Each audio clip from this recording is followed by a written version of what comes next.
የዝሙት መንፈስ በውስጣችን ለመኖሩ ምልክቱ አንደኛ ያንቀሸቅሻል።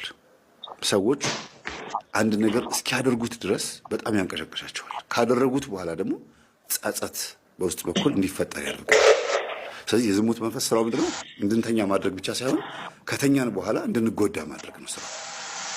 ሁለተኛ የዝሙት መንፈስ መኖሩ ምልክቱ አጠገባችን ላሉ ሰዎች የምናሳየው ባህሪ ይለያያል። አንድ አይነት ባህሪ አናሳይም። ባህሪያችን ይቀያየራል። ለምሳሌ ለሚስቱ የሚያሳየው ባህሪ፣ ለልጆቹ የሚያሳየው ባህሪ፣ ሚስትም ሴትም ከሆነችም የዝሙት መንፈስ ካለባት ለባሏና ለልጆቿ የምታሳየው ባህሪና በዝሙት ለወደቀችበት ቦታ የምታሳየው ባህሪ ይለያያል። የዝሙት መንፈስ እናንተ ተረዱት ምን አይነት ባህሪ እንደሆነ በየቤቱ ስለሚለያይ እናንተ ራሳችሁ ወቁት። ሌላው የዝሙት መንፈስ ውስጣችን መኖሩ ምልክቱ ግለ ወሲብ የምንፈጽመው ነገር ነው። ግለ ወሲብ አይነ ጥላ ምንም እንኳን የምታስፈጽም ቢሆንም ሴቶችም ወንዶችም ግለ ወሲብ የሚፈጽሙት ያንን ስሜት ለማስተናገድ ነው። ያንን ስሜት እንደ ሱስ ታደርገዋለች።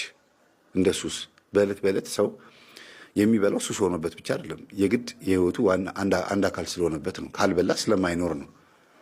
ዝሙት ካልፈጸመ እንደማይኖር አድርጎ ይስልበታል ማለት ነው። ልክ እንደ ምግብ ማለት ነው። ዝሙት ካልፈጸመ ደስ እንዳይለው አድርጎ ይሰራበታል ወይም ይሰራባታል መንፈሱ ማለት ነውና ይሄንን ስሜት የምታስተናግዱ ከሆነ ከዚህ ስሜት መላቀቅ ካቃታችሁ መንፈሱ አለ ማለት ነው። ሀቢት ወይም ድግግሞሹ ተርኒንግ ፖይንቱ እዛው ላይ የሚጥላችሁ ከሆነ አሁንም እንድታደርጉት የሚጋብዛችሁ ከሆነ በትክክል መንፈሱ አለ። እሺ ይሄ መንፈስ ስታውቁበትና ስትነቁበት ስልቱ እንዴት ይቀይራል? አንደኛ ያገባችሁ ከሆናችሁ አንቺ እየሰገድሽ እየጸለይሽ ይሄ መንፈስ ለማስወገድ ወይም ደግሞ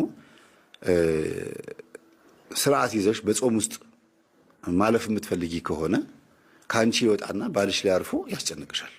በሰንበት ቀን፣ በግዝት ቀን፣ በአጽዋማት ጊዜ ምናምን ላይ ችግር ይፈጥራል ማለት ነው። ያስጨንቃል፣ ያስቸግራል። አንተም ላይ ደግሞ ከሆነ ሚስትህ ላይ ከአንተ ወጥቶ ሚስትህ ላይ ያርፋል።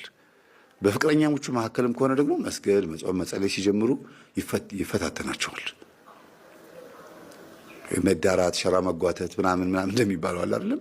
በዛ ነገር ውስጥ ይጥላቸዋል። ከባድ ችግር ውስጥ ይከታቸዋል። እና መንፈሱ ከኛ ይወጣና እኛ ስንተጋበት ከኛ ይወጣና ሌሎች ሰዎች ላይ አድሮ መጥቶ ያንን ጉዳይ እንድናስተናግደው እንድናስበው ከአይምሯችን እንዳይጠፋ በጾሙም ሆነ በዛ